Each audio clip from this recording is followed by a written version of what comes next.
혹시 내 인생이 왜 이렇게 꼬여만 갈까? 어디서부터 풀어야 할지 막막하다고 느껴본 적 있으신가요? 마치 실타래처럼 엉켜버린 문제들 앞에서 한숨만 내쉬고 있다면 오늘 이야기가 당신을 위한 것일지도 모릅니다. 본격적인 이야기에 앞서 잠시 시간을 내어 구독과 좋아요를 눌러주시면 더 많은 분들과 이 따뜻한 지혜를 나누는데 큰 힘이 됩니다. 여러분의 삶에 평안과 은혜가 가득하기를 기원하며 이제 저의 과거로 그리고 어쩌면 당신의 현재일지도 모르는 이야기 속으로 들어가 보겠습니다. 지금 보시는 이 도표는 제가 제 삶의 방향을 전혀 잡지 못하고 방황하던 20대 초반의 자화상입니다. 스스로를 돌아보고 변화를 시작하기 전 저의 삶은 4가지 영역에서 총체적으로 무너져 있었습니다. 첫째, 수입의 영역입니다. 저는 8년 동안 식당 웨이터로 일했습니다. 그만둬야 한다는 것을 알면서도 벗어날 수 없는 늪과 같았죠. 그곳에서의 생활은 마치 학대적인 연인과 오래된 관계를 유지하는 느낌이었습니다. 하루에 12시간 이상씩 연달아 4일을 꼬박 일하는 날도 흔했습니다. 이런 살인적인 근무 시간은 빨래나 평범한 데이트 같은 일상적인 삶을 불가능하게 만들었습니다. 또한 현금으로 급여를 받는 일이다 보니 계획 없는 충동적인 소비에 빠지기 쉬웠고 저는 그 덫에 완전히 걸려들었습니다. 가장 큰 문제는 그 일을 그만둘 만한 자존감이 제게는 없었다는 것입니다. 그 직업을 벗어나는 것, 그것이 제 인생을 바꾼 첫걸음이었습니다. 둘째, 인간관계의 영역입니다. 저는 이 분야에서 정말 엉망이었습니다. 저보다 더 큰 문제를 가진 사람들을 만나 그들을 돌보려고 하거나 반대로 저를 겨우 견뎌주는 사람들의 인정을 갈구하며 쫓아다녔습니다. 저는 극도로 예민했고 매사에 부정적이었습니다. 제 연애는 보통 6주를 넘기지 못했고 관계가 끝날 때마다 극심한 감정적 후유증에 시달렸습니다.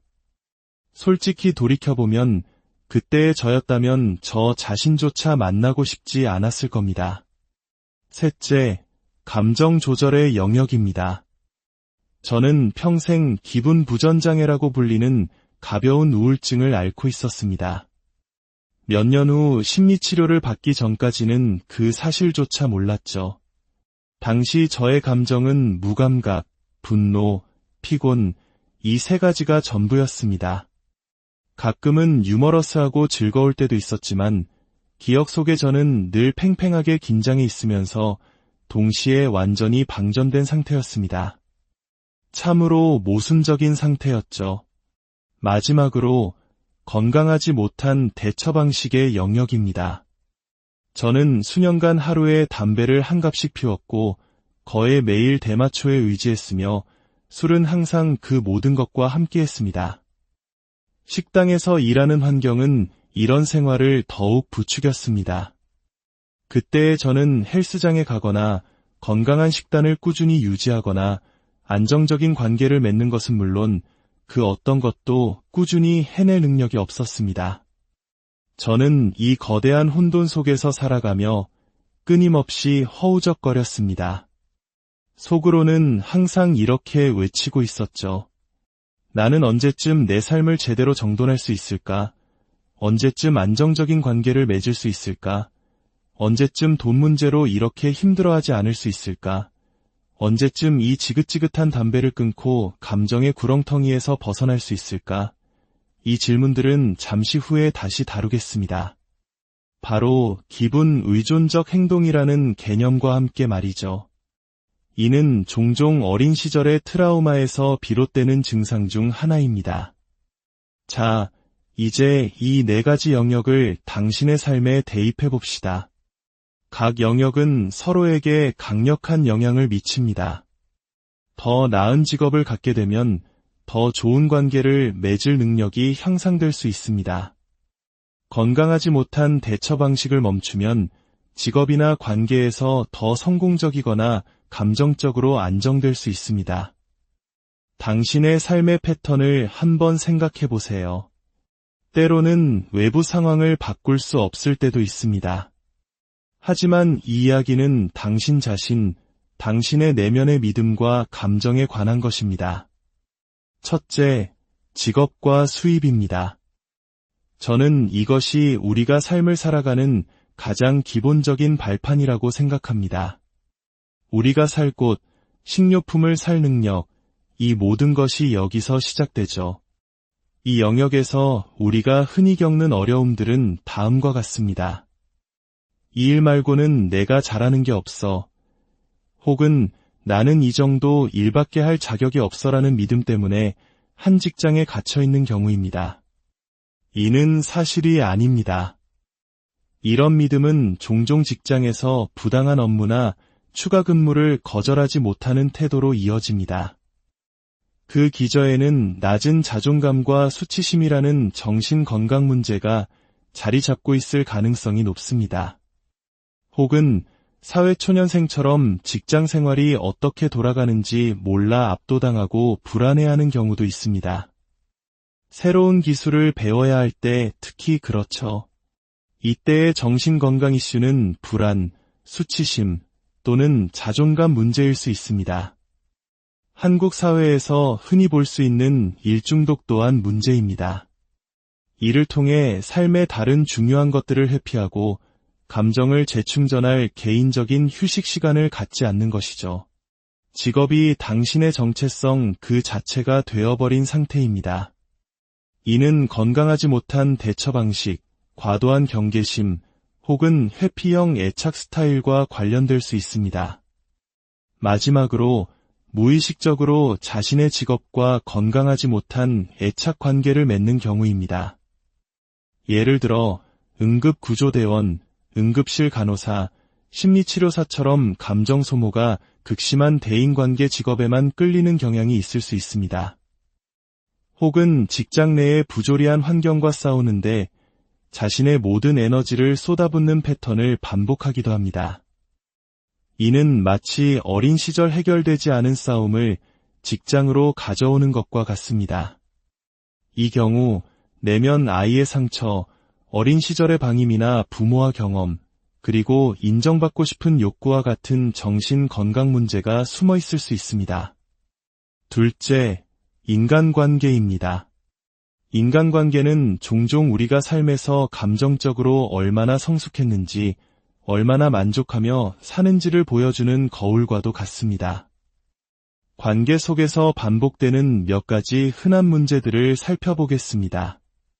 다가갈 수 없는 사람, 학대적인 사람, 혹은 감정적 성숙도가 맞지 않는 사람을 쫓아다니는 패턴입니다. 혹은 당신이 상대방의 부모 역할을 하는 등 일방적인 관계를 맺고 있을 수도 있습니다. 여기에는 상호의 존성, 내면 아이 문제, 불안몰입형 또는 공포회피형 애착 스타일과 같은 정신 건강 문제가 관련되어 있습니다. 또 다른 예는 자신의 모든 가치를 성적 매력이나 경제적 능력에만 두는 경우입니다. 한 인간으로서의 본질적인 가치가 아닌 외적인 요소에만 집착하는 것이죠. 아직 진정한 자아를 찾지 못했을 가능성이 큽니다. 이는 수치심, 내면 아이 문제, 그리고 있는 그대로의 모습으로 사랑받지 못했던 어린 시절의 방임 경험에서 비롯될 수 있습니다. 관계를 시작했다가도 상대방의 사소한 점, 예를 들어 신발 취향 같은 것에 갑자기 혐오감을 느끼고 관계를 쉽게 끝내버리는 경우도 있습니다. 이런 갑작스러운 감정의 변화는 종종 애착 관계의 상처에서 오는 신호일 수 있습니다. 어린 시절 트라우마의 투사나 애착 문제와 관련이 깊습니다. 마지막으로 친밀한 관계 자체를 완전히 회피하고 데이트를 하지 않는 것입니다. 물론 이것이 항상 나쁜 것은 아닙니다. 하지만 이것이 개인적인 성장을 위한 선택인가요? 아니면 두려움 때문에 스스로를 보호하려는 방어기제인가요? 여기에는 과도한 경계심과 내면 아이 문제가 숨어 있을 수 있습니다. 셋째, 감정 조절입니다. 안정적인 수입처럼 감정적으로 안정되는 것은 우리 삶의 모든 것을 더 순조롭게 만듭니다. 감정이 조절되지 않을 때 우리는 마치 술에 취한 것처럼 안개 속을 헤매며 집중하지 못하게 됩니다.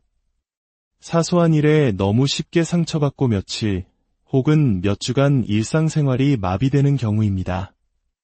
과거에 저는 매일매일이 그런 자극에 노출된 상태로 살고 있다는 사실조차 인지하지 못했습니다.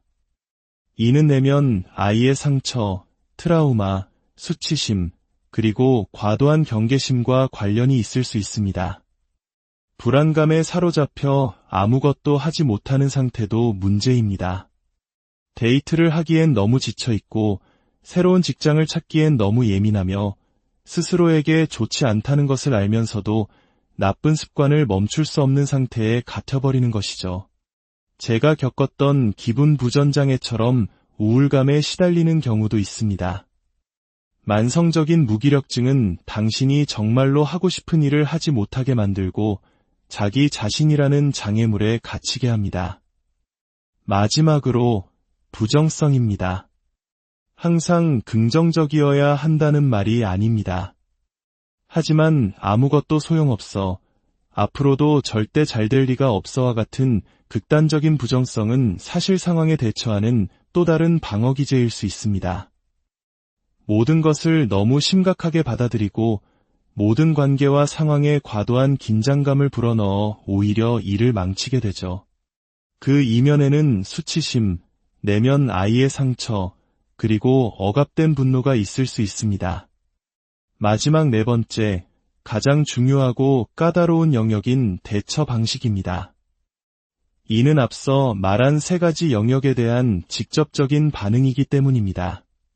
당신은 당신의 감정을 어떻게 다루고 있나요? 현실을 직시하지 않고 환상 속으로 도피하는 마법적 사고가 있습니다.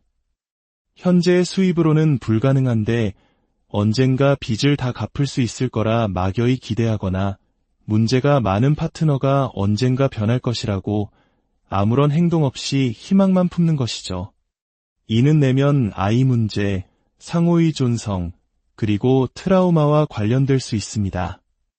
음주, 성관계, 포르노, 과소비, 약물 남용 등도 흔한 도피처입니다. 솔직하게 자문해보세요. 당신의 이런 행동들이 당신이 인생에서 정말로 원하는 것을 얻는데, 그리고 당신이 진정으로 되고 싶은 사람이 되는데 방해가 되고 있지는 않나요?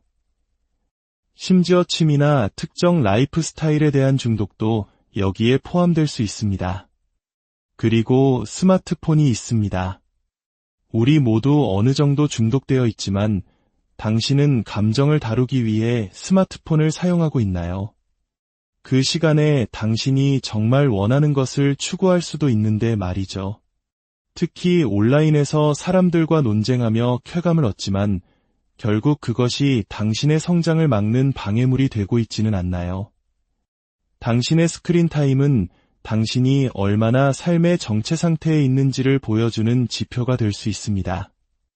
마지막으로 슈퍼히어로 같은 행동입니다. 직장에서든 인간관계에서든 다른 사람을 과도하게 돕고 돌보는 것이죠. 이는 동등한 관계를 맺지 못하고 내가 당신을 도와줄게라는 구원자 역할을 자처하며 자신의 가치를 증명하려는 행동입니다. 여기에는 내면 아이 문제와 명백한 상호의존성이 깔려 있습니다. 이 모든 문제들을 해결하고 우리 삶을 제대로 정돈하기 위한 세 가지 방법을 제안합니다. 첫 번째, 당신만의 혼돈의 지도를 그리세요. 제가 영상 처음에 보여드린 것처럼 네 가지 영역으로 나누어 당신의 구체적인 문제점들을 솔직하게 적어보세요. 이 과정에는 고통스러운 정직함이 필요합니다. 그리고 각 영역의 문제들이 어떻게 서로 영향을 미치는지 연결해보세요. 예를 들어, 수입에 대한 수치심이 더 나은 파트너를 만나는 것을 가로막고 있지는 않은가요? 두 번째, 당신의 기분 의존적 행동을 찾아내세요. 이것은 우리가 무의식적으로 사용하는 비상계획이지만 실제로는 아무 효과가 없는 자기 기만입니다. 일이 좀 잠잠해지면 파트너와 다투는 걸 멈출 거야. 연애를 시작하면 인터넷 포르노를 끊을 거야. 기분이 좀 나아지고 에너지가 생기면 더 좋은 직장을 찾아볼 거야. 와 같은 생각들입니다. 이 생각들의 공통점은 모두 미래를 향하고 있다는 것입니다.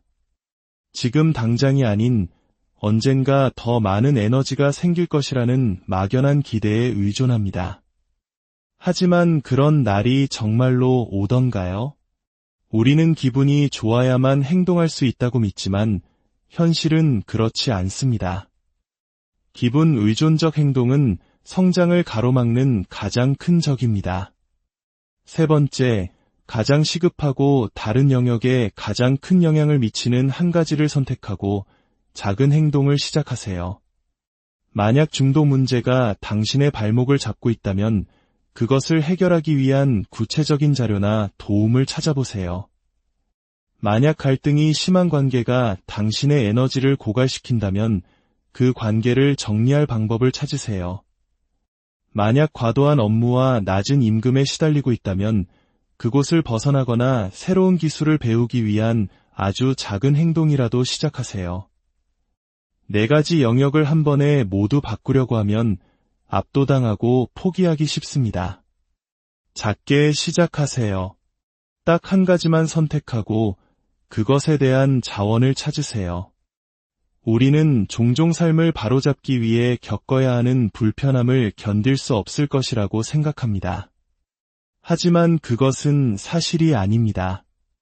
오히려 지금 여기에서 변화를 위해 겪는 작은 불편함이 우리가 인생에서 진정으로 원하는 것을 가져다 줍니다.